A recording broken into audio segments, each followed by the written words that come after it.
এই ছবিটা দেখলে প্রথমে মনে হয় এটা বুঝি কোনো গরিবের বেদের গল্প, কিন্তু একটু ভালো করে তাকালেই বোঝা যায় এটা আসলে আমাদের সোনালী শৈশব।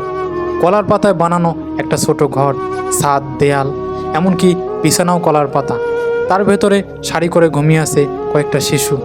কোনো চিন্তা নেই, কোনো ভয় নেই, শুধু গভীর ঘুম। ওই ঝোলানো চিপসের প্যাকেটগুলো মনে আছে? আজ যেটা 10 টাকায় কিনে খেয়েও তৃপ্তি পাই না, সেটাই একসময় আমাদের কাছে ছিল সবচেয়ে বড় আনন্দ।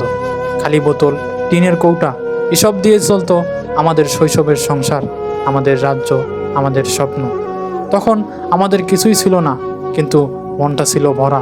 বন্ধু ছিল, গল্প ছিল, বিকেলের আড্ডা ছিল, আর ছিল এই নিশ্চিত ঘুম, যেটা এখন আর সহজে আসে না। আজ চারদিকে চাপ আর ব্যস্ততা, কিন্তু সেই কলার পাতার ঘরের শান্তিটা কোথায়? শৈশব আসলে দামি ছিল না, দামি হয়ে গেছে আমরা যখন বড় হয়ে গেছি। তারপর এই ছবিটা শুধু একটা দৃশ্য না, এটা আমাদের হারিয়ে যাওয়ার জীবন। আপনারা কারা এমন শৈশব কাটাতে পারছেন অবশ্যই কমেন্টে বলে যাবেন, এবং নতুন ভিডিও পেতে অবশ্যই আমাকে ফলো করবেন।